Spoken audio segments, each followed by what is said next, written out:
Graça e paz, meus amados. Graças a Deus, nos dá vitória no nosso Senhor Jesus Cristo.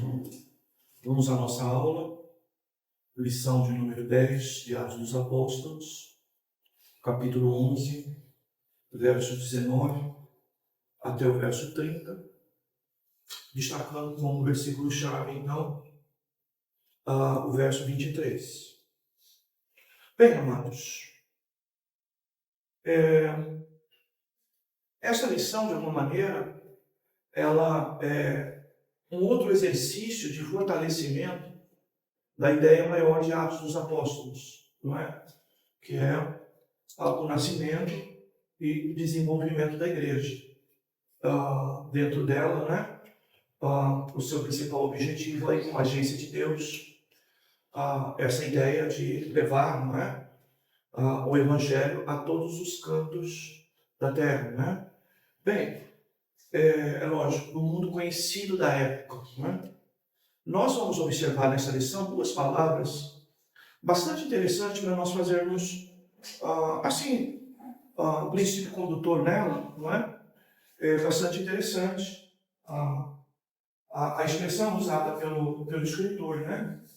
Que é, então, o conceito aí de expansão,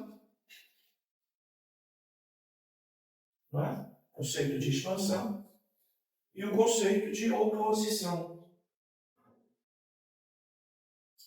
Duas palavras que nós temos que aprender a conjugar e que eram presente, né, da igreja primitiva. Essas duas palavras, né? Tanto a expansão como a oposição.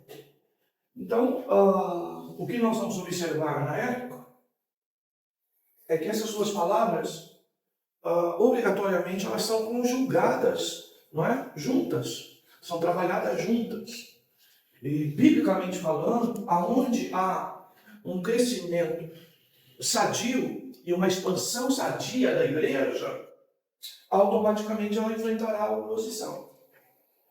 Tá? É importante a gente fazer esse tipo de leitura, por quê, queridos? Porque nos dias atuais, nós vemos, né, a igreja muitas vezes crescendo, mas ela não tem oposição. Muito pelo contrário, ela tem apoio de governos e muitas das vezes ela também, né, aceita em outros meios religiosos. E todas as vezes que nós observarmos isso, nós temos que levantar nossa orelha de dúvida, de preocupação, se de fato está existindo, tá?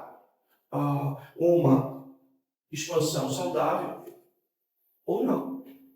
Obrigatoriamente, aonde existir uma expansão saudável, se enfrentará oposição, seja no mundo espiritual, né, das trevas, não é? Seja efetivamente de governos e outras religiões. Tá? Essa coisa de hoje da igreja acomodar vários pensamentos, ser vista de maneira simpática, né? Ter a simpatia das pessoas de fora da igreja, não é? Do próprio governo, do próprio sistema, de maneira geral, religioso. Tá? A igreja certamente mostrará evidências de que não é uma igreja, biblicamente falando, saudável. Tá? Quando eu digo saudável, ou seja, uma igreja construída realmente em bases bíblicas, tá? E cumprindo o seu papel realmente de anunciar o Evangelho, tá? Dentro de um aspecto, não é, de confronto. Isso aqui, irmãos, é mais ou menos a saída do povo de Israel do Egito, que vocês vão ver as duas coisas, né, operando. Às vezes, não é? Faraó, o coração quebrantado, e outras vezes, Faraó, o coração endurecido.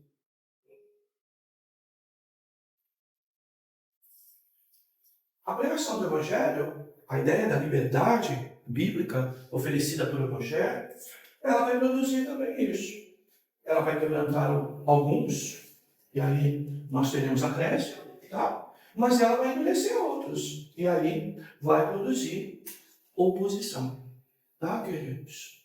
veja, a questão da neutralidade nesse ponto, ela não é muito destacada na Bíblia, né? A neutralidade, a indiferença ou coisa parecida, tá? Ou seja, você é cristão e você não incomoda ninguém no teu trabalho, na tua família, né?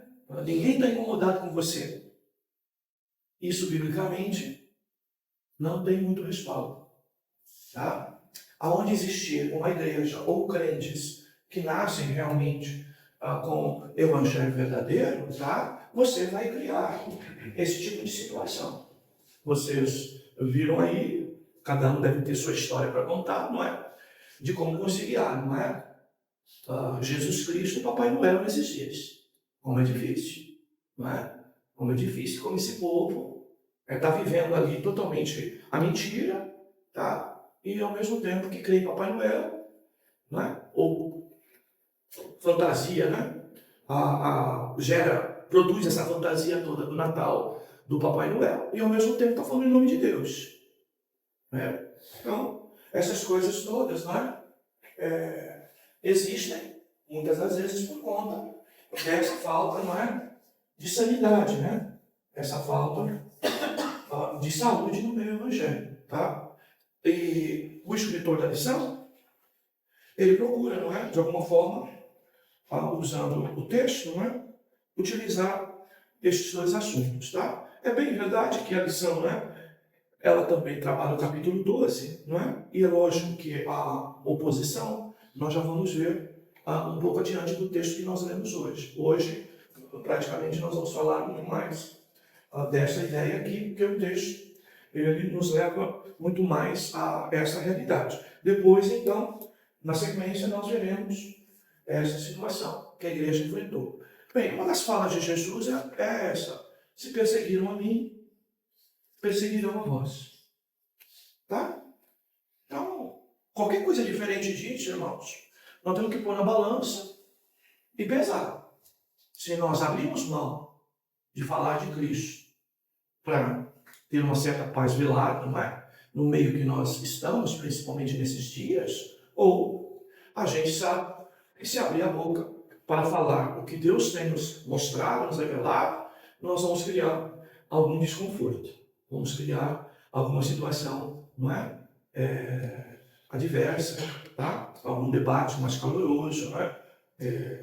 E assim sucessivamente. Eu não condeno totalmente quem fecha a boca, sabe, irmãos, porque às vezes tem determinada situação que você já fazendo aquela leitura, né? Aquele mapeamento, não sei se vocês são assim, né? Eu mesmo, às vezes, começo algumas reuniões familiares esse tempo, calado, só observando, mapeando, entendeu? Sabe a ideia de mapear, né? Mapeando de que forma que você entra, se não entra, entendeu? Se participa, se não participa, se estabelece uma posição ou se não estabelece, entendeu, queridos? Porque às vezes, por falta de sabedoria nossa ou até precipitação, a gente acaba eventualmente lançando pérolas aos porcos. E aí, veja, não vale a pena, não é? Desperdiçar bala, né? Com bandido morto, né? Já está morto, então. Mas é óbvio que nós devemos estar atentos, preocupados, né? E à medida em que percebemos de que existe uma porta, existe um assunto que foi levantado, existe, não é? Até alguém que se mostre mais atento, não é? A gente até estender o assunto. Mas caso contrário, bem, eu não quero colocar uma camisa de força em ninguém nisso, não é? Mas a gente precisa ser bastante cauteloso, muitas das vezes, porque senão a gente cria, digamos, uma confusão, uma guerra, tá? Onde no final você vai dizer, tá bom, tá bom, tá bom, tá bom, tá bom, e sai. Então aí eu te pergunto, nesse tá bom, tá bom, tá bom, tá bom, o que você fez? Acabou dando muito mais voz a quem se levantou contra você no argumento, do que efetivamente estabelecer alguma coisa, tá? Bem, mas é importante nós entendermos isso. Por isso, os irmãos que eventualmente enfrentam esse tipo de situação, entendam, irmãos. O próprio Jesus, a igreja primitiva, a igreja ao longo da história, ela teve que enfrentar esse tipo de realidade. E isso é muito normal ocorrer. A anormalidade está no fato se isso não ocorrer. Tá? Por quê? A igreja crescendo, a palavra crescendo, não é? Ganhando espaço, isso vai incomodar, isso vai confrontar, e se vai produzir isso, vai gerar esses dois tipos de situações, de quebrantamento e endurecimento. Tá? E você não pode esquecer da soberania de Deus em tudo isso, que lá, claro, no texto de Faraó e o povo de Israel saindo do Egito, o texto é claro dizendo: Deus quebrantou o coração de Faraó, Deus endureceu o coração de Faraó. E tudo isso para quê?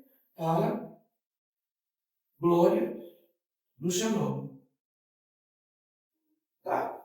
Ou seja, no homem mais poderoso da terra na época, ok?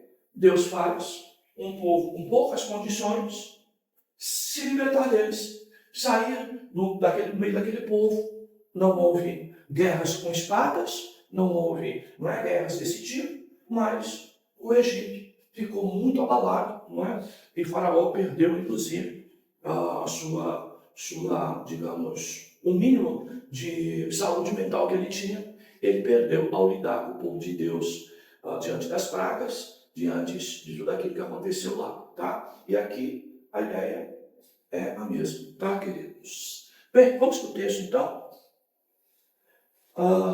Eu repito, tá, queridos? Essa é a oposição. Nós vamos trabalhar o texto mais, não é? Da aula que vem, no capítulo 12, né? De Atos. Os que foram dispersos pela tribulação, verso 19 do capítulo 11. Os que foram dispersos pela tribulação que se deu por causa de Estevão foram para Fenícia, Chipre e Antioquia, anunciando a palavra apenas aos judeus. Então, observe aqui que nós temos esta perseguição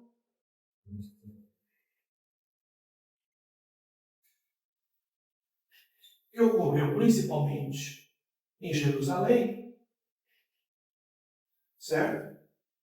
Decorrente daquilo que aconteceu no contexto do que ocorreu com Estevão, certo? E aqui nós vamos lembrar bem que estamos diante de uma perseguição religiosa, não é? Judeus enfurecidos por conta do crescimento do cristianismo e da forma como Estevão pregava e que de alguma forma deixava aqueles homens sem respostas para um debate, digamos assim, saudável. Então, eles acabaram, não é? Por conta da ira, cirando por conta, você vai ver, da sabedoria de Estevão, tá? E aí, então, eles começam de alguma maneira a criar mentiras, criar uma situação, tá? Exatamente para que Estevão pudesse ser perseguido, ser morto como foi, tá? Então, uma das coisas que nós temos que entender no Evangelho, tá, irmãos? Porque às vezes se cria algum tipo de debate que é muito carne de um lado e carne do outro, tá? A gente também se ira carnalmente, pregando o Evangelho e querendo colocar na cabeça das pessoas aquilo que parece que não entra. E às vezes a gente sai também das nossas bases. Mas o que nós vamos observar efetivamente em Estevão, a ênfase lá, que nós temos inclusive nessa aula, tá? É que eles ficaram incomodados com a sabedoria de Estevão. Tá? Então veja, o que é essa sabedoria de Estevão? Tá? É falar com clareza para um povo judeu, tá? Que tinha o Antigo Testamento na mão, que tinha uma expectativa até do aparecimento do Messias, do Cristo, tá? E começar com clareza, mostrar para eles realmente o que eles tinham feito com a pessoa de Jesus, tá, queridos? E à medida em que Estevão colocava isso, o que fazia? Gerava uma situação onde os que dependiam, uma mensagem contra o próprio Jesus, tá? Eles começaram a ficar encurralados, sem respostas. Então, quando a pessoa não tem respostas, não tem argumento, não tem uma palavra que sustente o seu posicionamento, ela parte da quem? Contra o pregador. Então, aquilo que nós já anunciamos para os irmãos algumas vezes, tá? Ao pregar o evangelho, o coração endurecido, ou ele se volta contra a palavra e argumenta contra a palavra o máximo que ele puder, ok? Ou então ele acaba se enfurecendo com o mensageiro, com o pregador, tá? Não tem outra alternativa, tá? Ou ele é quebrantado, ou endurecido, ele vai trabalhar nessas duas direções. E aí o que nós vamos ver, bem, irmãos, eu estou falando aqui sabedoria, ou seja, porque o evangelho, irmãos, tem que ser colocado para as pessoas dentro de um contexto de explicação, tá? Dentro de um contexto de clareza. E muitas das vezes, amados, nós nas nossas orações nem oramos por esse tipo de coisa. Do tipo, Senhor, me dá sabedoria para falar da tua palavra. Pais, por exemplo, Senhor, dá sabedoria para eu ensinar meus filhos. Dá sabedoria para eu lidar com esse adolescente, com essa criança, não é? Dá-me sabedoria para lidar com um cônjuge. Me dá sabedoria para falar do teu amor para determinada pessoa. Muitas das vezes nós descartamos totalmente essa possibilidade.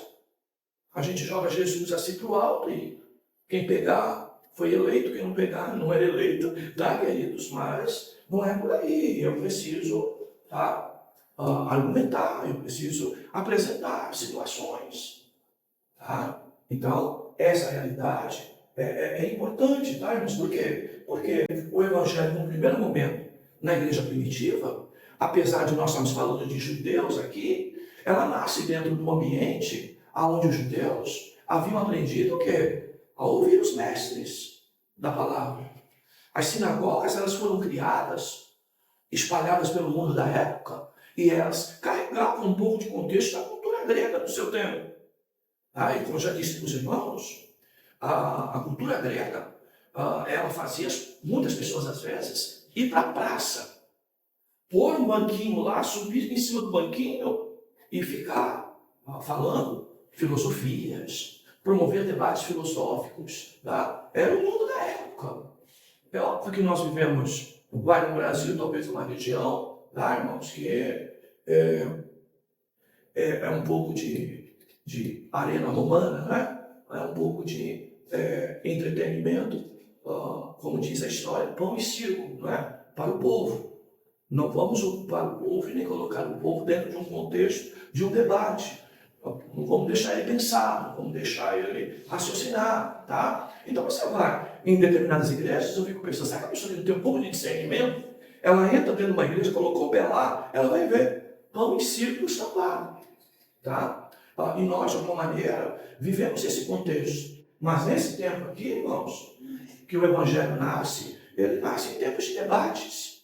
A cultura grega era muito forte ainda nesse tempo, tá? Influenciava a cultura de todos os povos. E como eu disse aos irmãos, a própria ideia da sinagoga, ela surge dentro desse contexto, tá? De você não ficar mais dependente de ir ao templo em Jerusalém, tá? Para poder prestar culto e eventualmente até ouvir a leitura da palavra ou coisa parecida. Mas ela começa a se concentrar em pequenos lugares, espalhados pelo mundo da época, tá? Então, é essa ideia aqui que Estevão produz.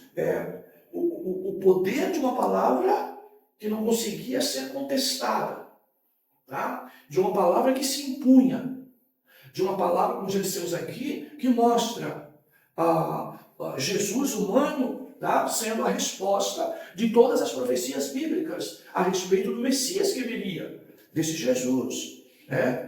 Que nasce nesse Jesus da sua vida ministerial, esse Jesus da sua morte, da sua ressurreição, da sua ascensão, que era, não é, a grande pregação da época e que deveria ser a pregação de todos os tempos.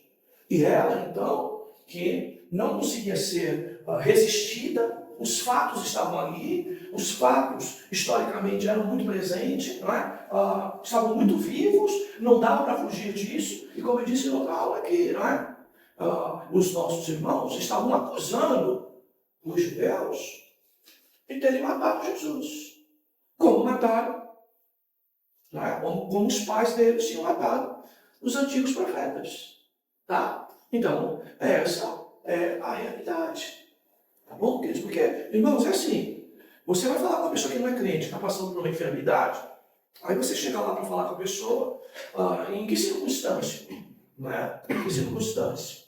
Tadinha, vitiminha, e etc, etc. Mesmo doente, numa cama. Se você vai falar que ele é pecador, que o que ele está passando, a causa é o pecado, tá? E que ninguém pode fugir dessa realidade biblicamente, o doente na situação que ele está, o que ocorre? O que pode ocorrer? Ele é capaz de levantar da cama, num súbito de força, simplesmente para fazer você correr. Te dar uma vassourada para fazer você correr. Aí chega o crente moderno. Aí tá aqui, mas Jesus vai te curar, filho. Jesus vai te curar. Tá? E é possível até que passe alguns dias a pessoa está curada e volta aos seus mesmos pecados, à sua mesma vida podre. Tá? E aí você fala, não prevaleceu, né? Ingrato, né? Jesus levou saúde. Bem, você não levou salvação para ela? Você não levou salvação para ela? Você fez uma visita como qualquer outro religioso, né? Digamos, piedoso, faz. Tá? Ficou lá fazendo cafuné. Ela é uma vítima. Tá? E há essa condição de pecador que nos faz criminosos diante da lei de Deus e que faz nós precisarmos dessa graça desesperadamente, tá? Muitas das vezes nós não apresentamos. E aí o irmão sai de lá, feliz da vida que anunciou Cristo, vai para o Facebook colocar que ganhou uma alma para Jesus, né? Ai, ai. É óbvio que não vai criar oposição e automaticamente não vai criar uma expansão sadia. Mas vejam aqui, anunciando a palavra, tá? Apenas aos judeus. Vejam a ênfase primeira, tá? E a ideia aqui, né? Sempre é esta ênfase, tá? De que apesar da tribulação produzida, não é? Pelo fato do que ocorreu com Estevão, os irmãos ainda anunciavam a palavra de Deus. Veja, os nossos irmãos judeus, na época, né, dos apóstolos, eles tiveram muita oportunidade para ouvir Cristo, tá, amados? Para ouvir o verdadeiro evangelho. O que João 1,12 fala, que Jesus veio para os seus e os seus não receberam, mas todos quando receberam, deu o poder de ser feito filho de Deus. Isso não ocorreu assim, de um fato, não é? Jesus pregou, Jesus morreu, e aí já se direcionou uma pregação aos gentios. Não foi assim. Se investiu muito tempo, muita pregação aos judeus. E grande parte deles, não é? Como já dissemos, teve um resultado de endurecimento. Tá? Nós não podemos esquecer disso. Tá? Mas o evangelho foi pregado com ânimo, com disposição, com qualidade de tempo aos irmãos. Tá? Verso 20.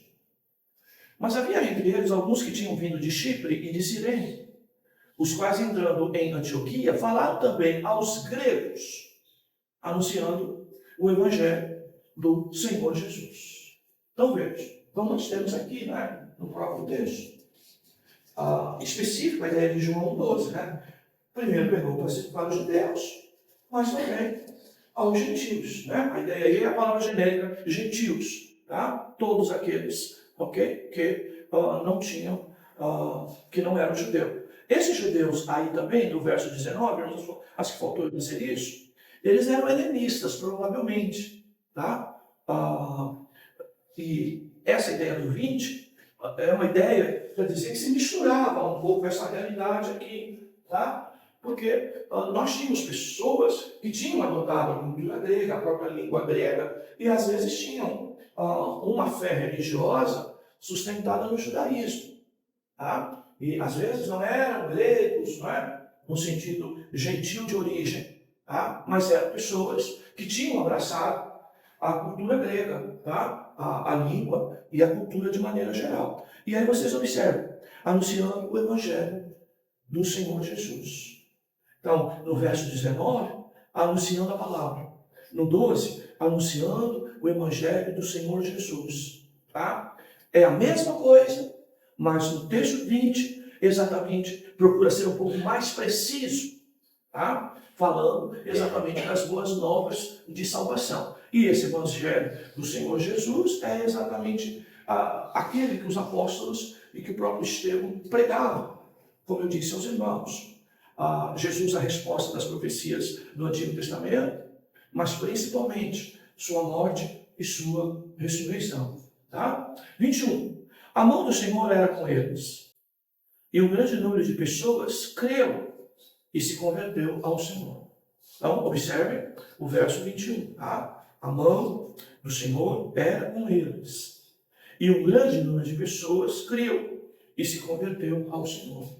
Então, veja, eu tenho que associar as duas coisas, tá, irmãos? Eu preciso primeiro entender que a eficácia, tá, da salvação, tá, e a resposta deste crer aí, desta fé, antecede uma coisa, né? Que é, em outras palavras, o Evangelho, que é poder de Deus para a salvação. Tá? Primeiro do judeu e depois do grego, como nós bem sabemos na escrita de Paulo. Então veja, antes da manifestação desse crer e dessa fé, o Evangelho então mostra, né, esse seu poder, o poder de Deus que estava sobre os irmãos que estavam anunciando o Evangelho e que atuava, como já dissemos, em quem fala e em quem ouve, tá, queridos? Então, a palavra de Deus ganhando eficácia, poder, não é? Para quem fala e criando também fé naqueles que ouvem. Tá? Não podemos esquecer disso. Quando a notícia sobre essas coisas chegou aos ouvidos da igreja em Jerusalém, enviaram então Barnabé a Antioquia. Tá? E ali chegando Barnabé, alegrou-se ao ver o quê? A graça de Deus. E exortava a todos que perseverassem no Senhor com firmeza de coração. Vamos ver o que Barnabé observou lá em Antioquia? A graça de Deus. O que é isso? Não é? O favor de Deus sendo manifestado entre aquelas pessoas.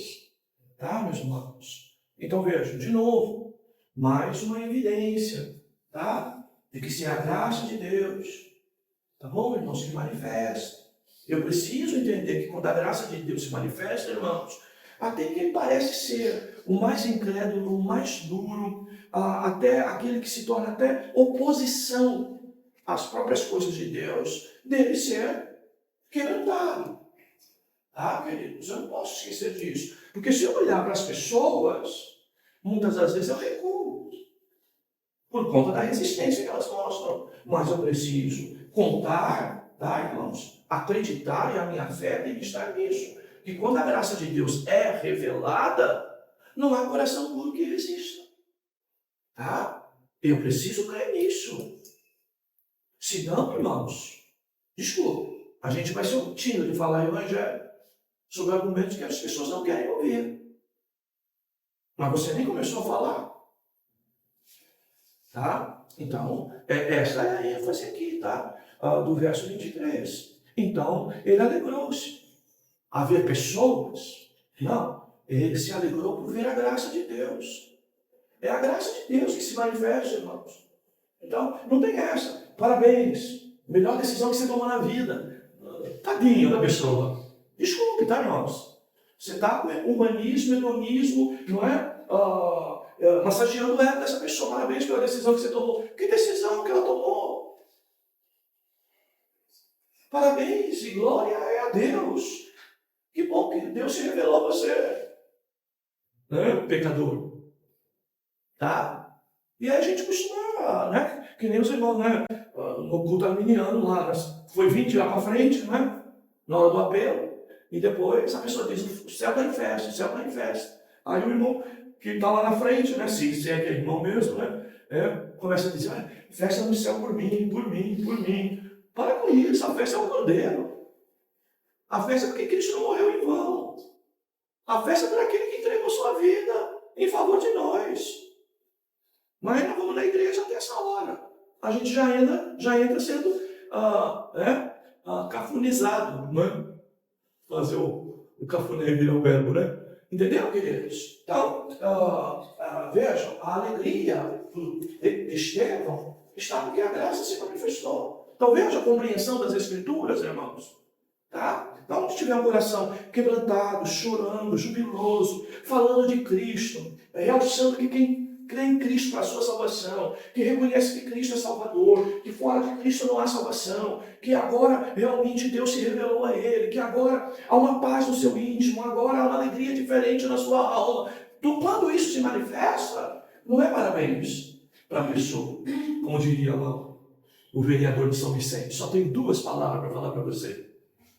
Parabéns. Não é? Não, é uma palavra só, né? Parabéns. Então, essa é a ideia. O fortalecimento, sempre, irmãos, e compreensão da graça de Deus. Tá? Primeiro, irmãos, essa coisa de tirar mérito humano. E segundo, entender, como falamos na mensagem até das Boas Novas em Samaria, tá? É de que isso aqui, irmão, essa manifestação da graça, que nós chamamos de graça especial, não é? Esta graça e essa manifestação, ela é efetivamente milagre da parte de Deus. Tá? O Deus gracioso, dando a salvação, sem custo algum, ao homem pecador. Tá, queridos? Mostrando Cristo. E aí, então, observem isso, né? E aqui também no verso 22, voltando um pouquinho, né? Vocês observam a responsabilidade da igreja de Jerusalém, tá? No verso 22. Quando souberam que em outros lugares, né, estavam abraçando o evangelho, que a graça estava se revelando lá, tá? A igreja de Jerusalém manda alguém, representante da igreja, lá para conferir essas coisas. E mais uma vez, queridos, para ficar claro, é mais um texto que você pode usar para dizer, a primeira igreja não é Roma, já que ela se acha detentora, não é? Dessa condição. Tá? Ela não é a pioneira, como vai dizer aí, né? Uma tal Assembleia de Deus por aí. Tá, queridos? A igreja primeira é a de Jerusalém, não a romana. Tá? E aí, então, Paulo, ou melhor, Barnabé, não é? Vendo a graça de Deus lá, o que ele começa a pregar a essa igreja? Olha lá, queridos. Ele começa a encorajar. Então essa palavra exortar, que muito acha, pastor, trouxe uma exortação. Exortar não é chamar atenção, disciplinar, corrigir. Exortar é animar, é encorajar. Tá? Então, disciplinar, corrigir, a palavra certa é essa mesmo. Que vem, inclusive, de didaquê no grego, que é doutrina, ensino, mas também correção baseada no ensino. Tá? Então, aqui ele vai, Barnabé começa o quê? A exortar o quê, irmãos? Para ter o quê? A qualidade da fé. Perseverança ou fé perseverante. Essa fé que nasceu aqui na manifestação da graça, ela precisa o quê? Ser encorajada para ser vivida. Quem chega no evangelho depois de um tempo, irmãos, nós na igreja, às vezes em 30 anos, a gente precisa ser encorajado a perseverar na fé. Por quê, irmãos? Porque muitas das vezes o barquinho, não é? Quer afundar. Parece que vai afundar. As lutas se levantam e para os nossos irmãos lá, a perseguição que eles teriam que enfrentar. Por amor a Cristo teriam que resistir à perseguição. Tá? E a ênfase aí, perseverem, tá? A ideia na fé, no Senhor, olha lá, com firmeza. Fé perseverante, firmeza, o que significa dizer? Aí essa palavra hoje é perigosa de a gente usar, mas é com resistência. Resistir à fé. Tá? Resistir na fé. Por quê? Porque muitas coisas iam se levantar e era preciso permanecer firme, resistente a tudo que ia se levantar contra eles. Tá? Então veja, aí nós pregamos muitas das vezes o evangelho hoje em dia, vai para a igreja, tá? Que Jesus, né, é chá de panaceia. Tá? Você não precisa tomar mais nada. Ele resolve dor de cabeça, ele resolve dor no pé, ele resolve, não é? Dor no fígado, dor no rins, ele resolve tudo. E aí a gente chega no evangelho, irmãos, vem aquela tempestade de familiar ficar contra nós, de amigos começar a olhar a gente atravessado, se realmente vivemos o evangelho verdadeiro. Se ninguém sabe que eu sou crente, aí é complicado. Não é sair falando, não, eu sou crente, não. Vai enxergar alguma coisa em você. Não, você está diferente, o que aconteceu? Aí você vai dizer, tá? Então, a gente vai anunciando essas coisas, e por isso que muitas das vezes há dúvida nos irmãos que chegam no evangelho e começam a ter luta. E aí, não suporta e começa a colocar em dúvida a própria fé que abraçaram. Por quê? A fé vem pelo ouvir. Se pregar uma fé errada, ele vai viver errado, porque vai surgir uma fé errada. Tá? Então, esta ênfase aqui, tá? O evangelho exige de nós, irmãos, firmeza para suportar perdas, prejuízos, situações difíceis. Irmãos, eu lembro os meus primeiros, talvez, 3 anos principalmente, essa época de fim de ano, meus primeiros 3 meses, pelo menos, primeiros 3 anos, pelo menos, não é? De que minha família foi atingida, não é? A época, né? Isso já tem 20 anos. Irmãos, eu pensei que a fé não fosse prevalecer. Tá? Porque até dentro da igreja você não ouvia uma palavra de um irmão dizer: meu irmão, fica firme no Senhor. Haja o que houver, fica firme no Senhor. Tá? Então, nós, e quando eu orava na noite, né, de dia 24, ali com a família, inclusive, lembrando dos nossos irmãos que hoje pode estar passando a mesma realidade que eu enfrentei. Enquanto está todo mundo reunido, tem alguém para confraternizar, eventualmente alguém que não tenha. Tá? E aí pode surgir perguntas perigosas do tipo, né? Que fé que eu abracei? Será que eu sou um impostor no evangelho? Será que tudo estava errado? Tá? Cadê Deus? Por que Deus permitiu isso? E qualquer outra situação, cara, a gente pode falar de enfermidade. De alguém que passou o Natal numa cama enfermo. E no seu desespero, qual a diferença dela? Dá para viver essa fantasia estando lá nessa cama? Né?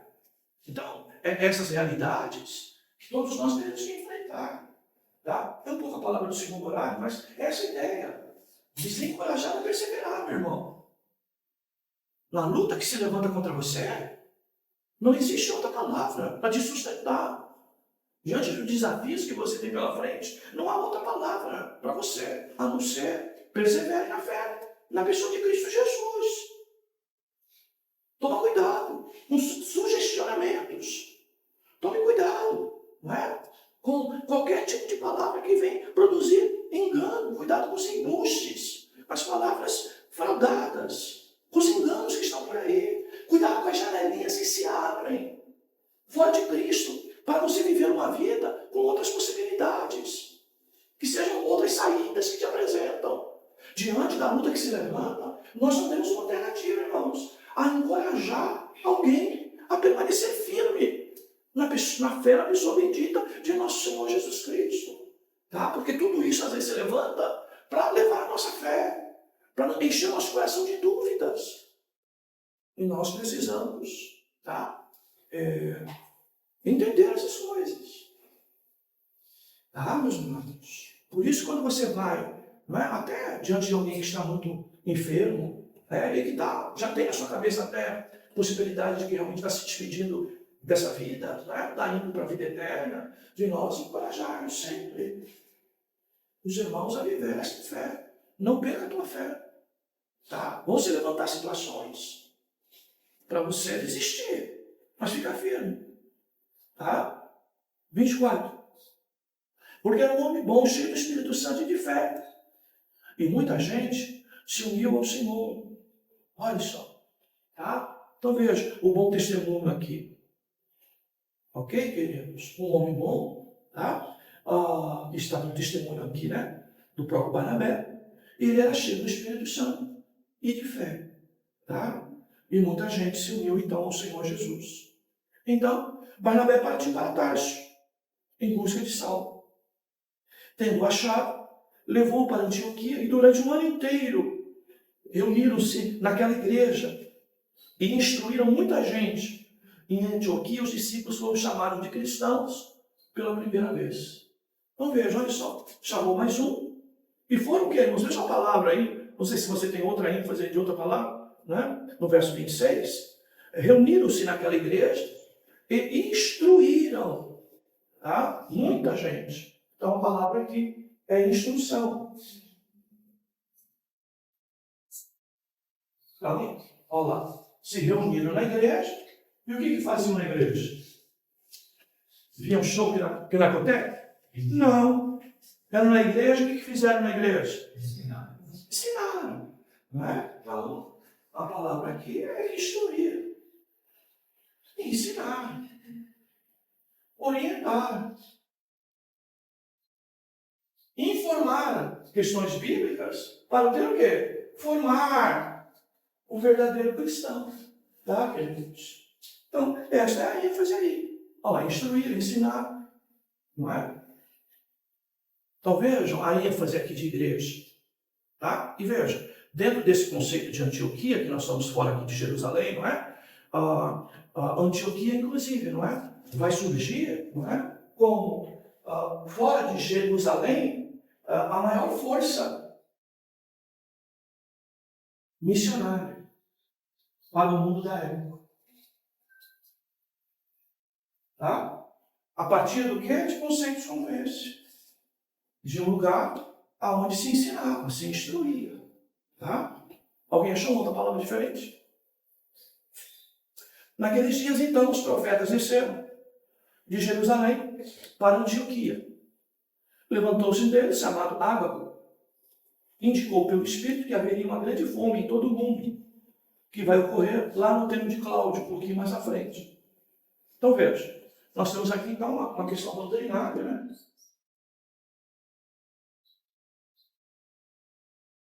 Tá? Onde surge aí esse conceito de um profeta. Tá, queridos? Veja, se você olhar as disposições doutrinárias a respeito de formação ministerial no Antigo Testamento, a melhor delas é Atos, não é? Melhor, Efésios 4:11, não é? Esse conceito de Efésios 4:11. Nós não vamos, muitas das vezes, né, perceber e precisamos distinguir o tempo da igreja primitiva do nosso. Tá? Porque nesse tempo nós não tínhamos cânon, não é?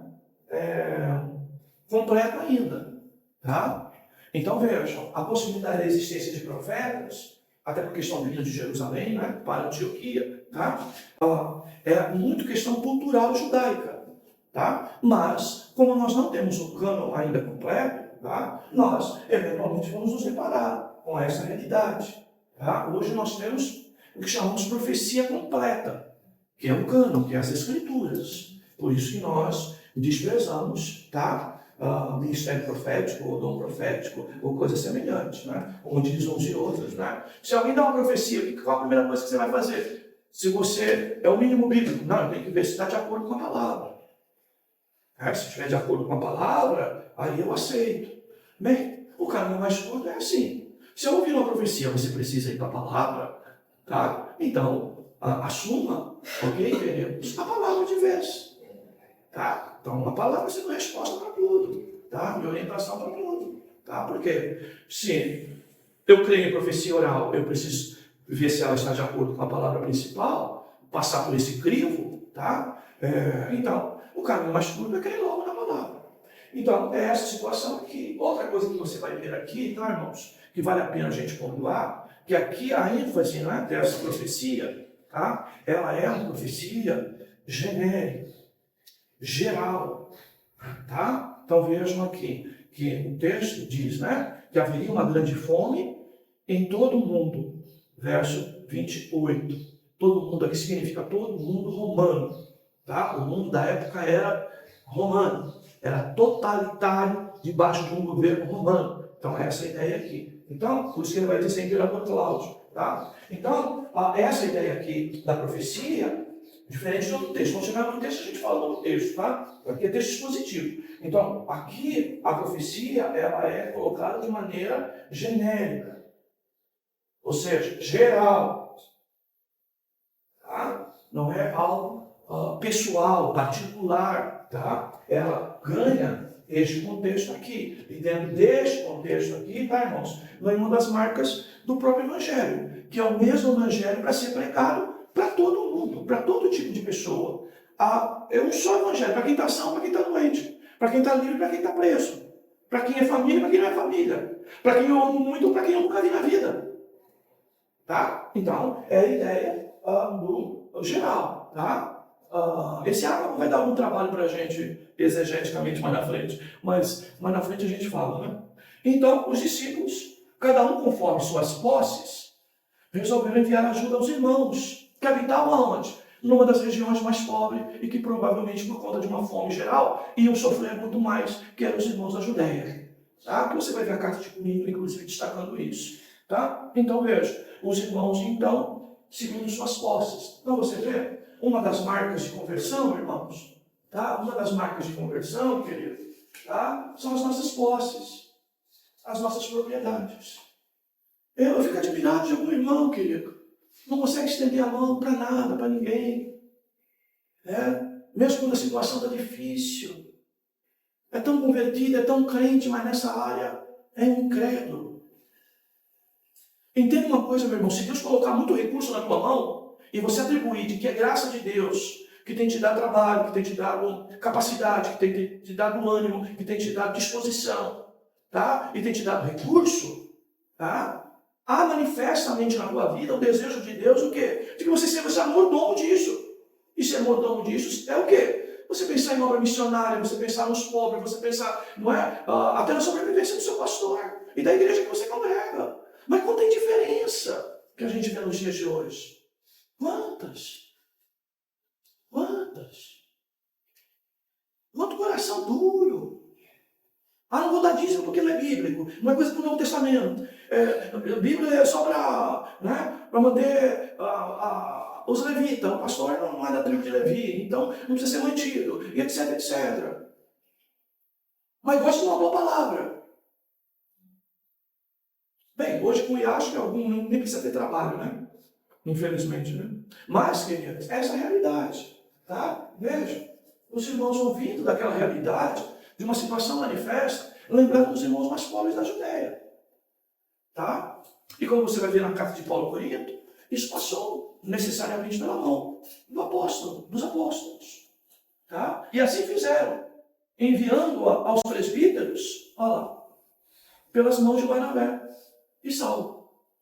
Tá, queridos? Então, essa é a realidade. Uma das evidências aí da conversão dos nossos irmãos e de como essa igreja ela passa a ser, na frente, né, a grande força missionária da igreja dos primeiros 100 anos. Né, ela também, além de mandar pregadores, vai mandar inclusive Paulo, né, na frente você vai ver isso, mas ela também, né, irmãos, tem um coração, os irmãos têm um coração voltado a quê? A repartir, a dividir. Então, eu repito, se Deus me deu muita palavra, irmãos, e reconheço que é Deus que dá, e eu preciso ter disposição de repartir com vocês. Tá? E eu não posso ser pobre nisso. Eu tenho que superar as minhas limitações e trazer o evangelho para vocês, a palavra para vocês. Entendendo? Que eu sou mordomo da palavra que Deus me deu para dar para vocês. Tá? E os recursos que Deus deu a vocês, queridos, vocês precisam entender. Se a fonte é Deus no meio de tudo, tá? Ou no princípio de tudo, pelo menos, tá? Você precisa também ter coração para repartir isso. Cuidado para você não virar um crente mesquinho. Se estamos numa igreja em que exageramos na hora da oferta, grandes discursos, pedidos especiais todos os cultos, eu até entendo que o nosso coração se endureça. Até entendo isso. Mas numa igreja que é discreta, numa igreja que é simples, numa igreja que não prioriza isso, a falta é sua. Você não está numa outra igreja por aí, onde você está dando, não é? Limusine para o seu pastor. Iate para o seu pastor. Tá, querido? Você não está. Então não adianta usar esse argumento. Você está numa igreja simples. Então nós temos que aprender a ser coerente com isso. Porque senão, queridos, tem parte da nossa vida que precisa se converter. Não é? Precisa se converter. E se converter bastante. Bem, queridos, é isso. Na aula da semana que vem, que vai ser a última, né? Dessa primeira etapa, nós falamos um pouquinho mais sobre Antioquia. Vale a pena, a lição explora bastante isso. A gente pode acrescentar mais informações aos irmãos. Tá bom? Vamos orar? Baixa a cabeça. Senhor, somos gratos pela tua palavra. Reconhecemos a dificuldade que temos tido, até dentro de casa, Senhor, para falar do Evangelho verdadeiro, que não seja só bênção, prosperidade, saúde, Deus, mas que é, acima de tudo, alegria no Espírito Santo, pela salvação. Deus, nós te pedimos, nos dá graça, Senhor, nos orienta, nos dá sabedoria para levar o teu santo Evangelho. Que a tua graça se manifeste, Senhor, também nós que pregamos, que anunciamos, e que somos crentes e que precisamos falar do teu amor a alguém. Manifesta a tua graça em nós. Manifesta a tua graça também aos ouvidos, aos olhos, à vida daqueles que ouvem este Evangelho. Por mais simples que seja a palavra e que nós consigamos transmiti-la na simplicidade dos nossos limites culturais, escolares, Senhor, tu pode quebrantar os corações. Por isso, leva a graça também, Senhor, aos olhos, aos ouvidos daqueles pela qual, Senhor, nós anunciamos. Senhor, manifesta a tua graça com salvação, quebrantando corações endurecidos, resistentes. Deus, outros até, Senhor, que murmuram, que agridem a pregação do Evangelho e até às vezes nós. Manifesta essa tua graça, Senhor, a essas vidas. Senhor, a nós que somos igreja, nos dá coração missionário. Deus, dá também, Senhor, coração, Deus, a nós, assistencial, que possamos sentir privilégio, Senhor, em ajudar a manter a tua igreja, a manter, Senhor, este lugar e o Evangelho, Senhor, que vai e que é anunciado, Senhor, a partir da palavra pregada aqui. Senhor Deus e Pai, abençoa a tua igreja, fortalece o teu povo, dá graça aos teus servos. É a nossa oração, Senhor, em nome de Jesus. Amém. Amém. Graças a Deus.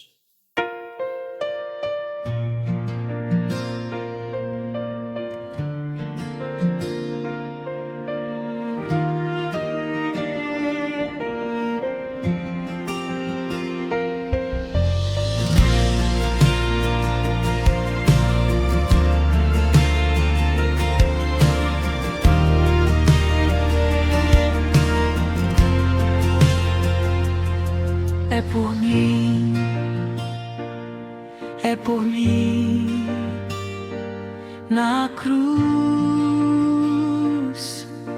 Ele pagou o preço por mim. É por mim, Ele venceu por mim.